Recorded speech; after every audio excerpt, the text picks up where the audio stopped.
Mon mari m'a tellement battue, méprisée, insultée, chaudifiée, qu'à un moment, j'ai fini par intérioriser tout et me dire que c'était moi le problème.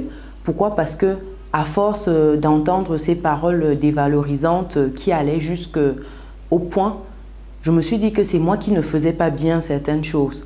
À force, c'est devenu un mode de vie, c'est devenu une manière de faire. Et je n'ai pas eu, avant aujourd'hui, le courage d'en parler à quelqu'un. Ça a toujours été comme un secret honteux pour moi. Ça fait qu'à l'extérieur, je n'osais pas.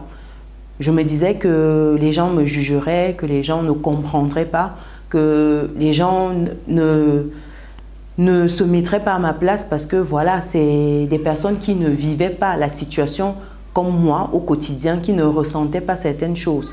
Parce que se retrouver avec des enfants déjà dans un mariage, arrêter ce mariage pour moi c'était un échec.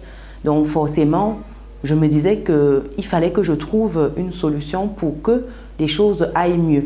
Mais plus j'essayais d'arranger, plus j'étais victime de ces coups. Donc à un moment, je me suis dit, il faudrait peut-être que j'en parle.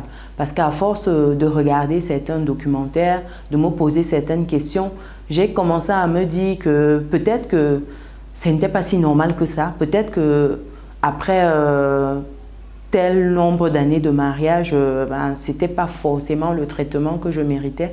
Et surtout que je l'ai toujours caché en fait à ma famille. Je l'ai caché même à mon entourage parce que voilà, j'estimais que c'était assez honteux.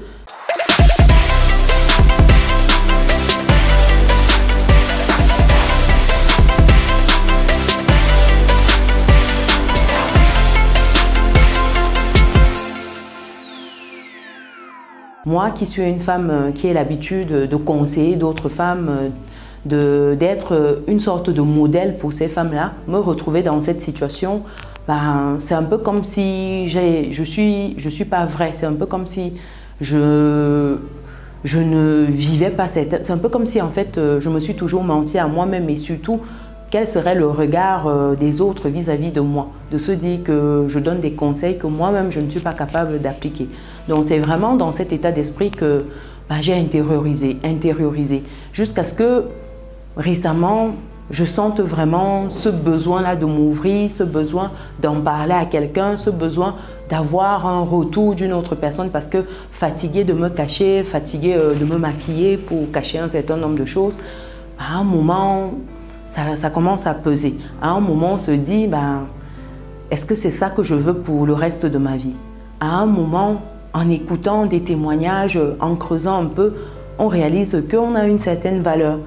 Et c'est après tout ça que j'ai décidé de m'ouvrir, de venir en parler, de t'en parler et d'avoir ton retour par rapport à cette situation. Donc voilà un retour que j'ai eu lors d'un accompagnement d'une dame qui se faisait battre par son mari. L'histoire que je vous ai racontée, ce n'est pas la mienne, je vous rassure tout de suite, ce n'est pas la mienne, mais au travers de cette dame, je suis sûre qu'il y a beaucoup d'autres dames qui gardent le silence, beaucoup d'autres dames qui subissent et qui n'osent pas le dire parce que, ayant peur du regard de la société, du regard des amis, de la famille, des proches, qu'est-ce que ces proches-là vont penser de nous? Comment ils vont me percevoir après ça? Est-ce qu'ils vont comprendre ma situation? Est-ce qu'ils vont encore m'accepter? Est-ce que la famille va m'accepter? Voilà autant de questions que des victimes se retrouvent à se poser au lieu de se demander comment je fais pour sortir de là. Parce qu'à un moment, dites-vous que quand vous êtes dans une situation comme celle-là, chers résilients, il faut en parler. Ne restez pas seul dans votre coin. Cette vidéo, c'est vraiment pour sensibiliser parce qu'après ce témoignage, je lui ai demandé si je pouvais en parler.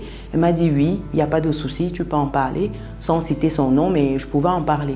Et c'est pour que chacun réalise que l'herbe n'est pas forcément plus verte ailleurs. C'est à chacun de faire le nécessaire parce que tant que vous ne faites pas l'action, vous allez rester dans votre condition. En temps normal, ce n'est pas les sujets que je traite. Oui, il faut le dire parce que c'est des sujets pour moi qui sont... Je ne suis pas une professionnelle, je ne suis pas une conseillère matrimoniale, je ne suis pas une thérapeute, rien de tout cela. C'est vraiment à force de côtoyer la communauté, je me rends compte que il y a beaucoup de problèmes au-delà du business, au-delà du fait que certaines personnes n'ont pas un certain minimum, ont du mal à investir, ont du mal déjà à épargner, à avoir des fins de mois sereines. Il y a encore des problèmes comme cela, des problèmes déjà de couple, j'ai envie de dire, des problèmes relationnels qui pèsent. Parce que dites-vous que quand vous n'avez pas une stabilité dans votre relation, une stabilité émotionnelle, vous ne pouvez rien. Vous ne pouvez pas investir sereinement, vous ne pouvez pas parce que vous êtes occupé avec ce volet-là. Ce volet-là vous tue à petit feu de l'intérieur. Et vraiment, mon conseil pour vous, c'est de ne pas rester dans votre coin. Quand on est avec une personne de ce type-là, il ne faut pas rester dans votre coin, il faut en parler. J'ai récemment fait un live, des vidéos sur la chaîne où je partageais avec vous les profils de personnes à ne surtout pas épouser, les profils d'hommes à ne surtout pas épouser, les hommes violents, les hommes colériques, violents. Voilà, c'est typiquement ça. Violent, jaloux, possessif, qui te coupe de ton entourage, qui te coupe de tout. Voilà une dame qui se retrouve frappée régulièrement, qui se retrouve méprisée et pourtant, elle a fondé une famille avec le monsieur en question. Ils sont quand même à 3 ans de mariage aujourd'hui et avec des enfants à la clé, 2 quand même. 2 enfants où, voilà, pendant ce temps, elle s'est dit qu'elle allait changer ce monsieur. Sincèrement, je vous assure, on ne change pas les gens. On ne change pas les gens. Quand quelqu'un vous montre déjà une tendance violente 1 fois, 2 fois, 3 fois, je vous assure que ce n'est pas parce que vous allez vous marier avec cette personne que la personne du jour au lendemain va changer. Donc, faites très attention à observer les personnes avec qui vous souhaitez cheminer pour la vie. Il y a des défauts, des points d'amélioration qui sont gérables. Quelqu'un qui est peut-être pas bon gestionnaire de ses finances, ça peut se travailler. On peut ensemble travailler. Mais quelqu'un qui est déjà violent, quelqu'un qui est colérique, des psychopathes et tout, je vous assure que ça ne sert à rien. C'est des gens qui doivent aller se faire accompagner par des professionnels, qui doivent à un moment faire une parenthèse et se faire accompagner. Vous n'êtes pas des professionnels. Nous ne sommes pas des professionnels pour gérer des cas comme ça. Le danger ici, c'est de finir en fait entre 6 planches parce que voilà, vous n'aurez pas su à quel moment il fallait partir. Voilà les situations qui peuvent arriver. Et le problème, c'est que lorsque quelqu'un comme ça vous manipule, à chaque fois, quand vous sentez déjà que vous êtes excédé, c'est toujours « oui, pardonne-moi, je ne sais pas ce qui s'est passé, je me suis retrouvé un peu excédé » et puis vous pardonnez. Et c'est comme ça que ça recommence, un cercle infernal. À un moment, vous avez l'impression que vous ne valez tellement rien que vous n'avez pas d'autre choix que de rester là. Mais détrompez-vous, vous avez une valeur. Quelqu'un qui ne vous aime pas sera dans ce mood-là avec vous. Quelqu'un qui dit vous respecter, vous aimer et qui vous bat, ce n'est pas de l'amour, ce n'est pas du respect. C'est quelqu'un qui est en train de vous manipuler.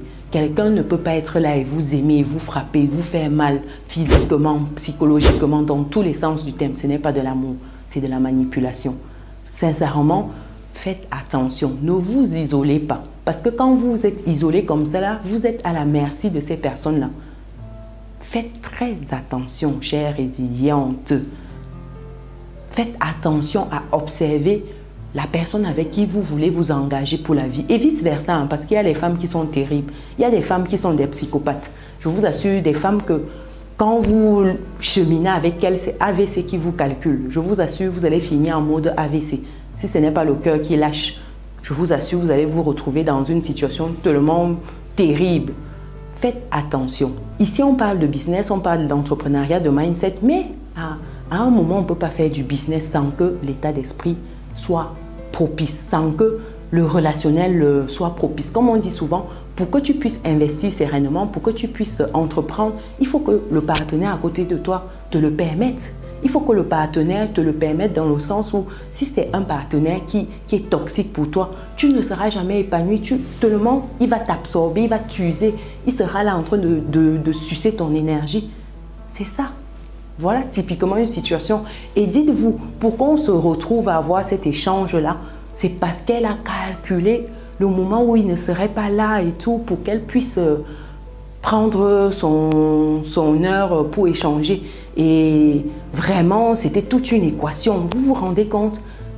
après avoir hésité tellement de fois, finalement, elle s'est décidée, elle a pris ce moment-là pour échanger. Et sincèrement, ça m'a brisé le cœur, je vous assure.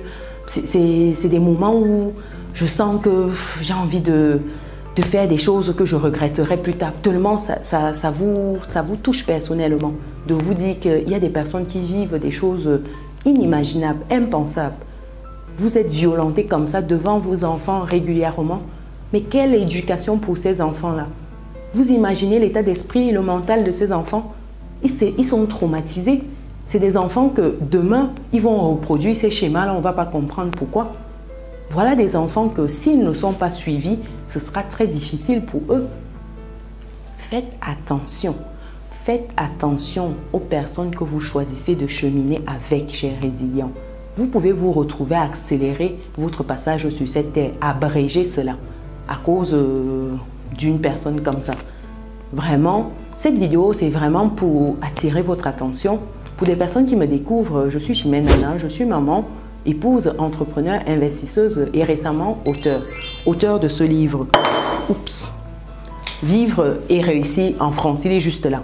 C'est un livre qui vous donne les clés pour une intégration réussie. Un livre qui vous permet plus tard d'obtenir votre sécurité, votre autonomie financière. En suivant étape par étape les stratégies développées, vous saurez comment ou quand investir. Le lien pour vous procurer le livre, je le mets dans le descriptif de cette vidéo. Sur ce, pour les personnes qui ne sont pas encore dans notre belle communauté, cliquez sur le bouton qui s'affiche, activez la cloche de notification et partagez. Une telle vidéo doit être massivement partagée. Il est temps que les victimes ne restent plus dans leur coin. Elles doivent sortir, prendre la parole, dénoncer ces personnes-là. Oui, mettez en commentaire, dénoncez. Vous devez dénoncer ces personnes-là.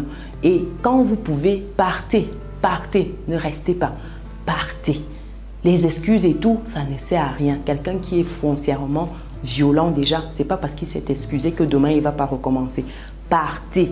Donc mettez en commentaire, dénoncez. Nous on se donne rendez-vous dans une prochaine vidéo. Ciao.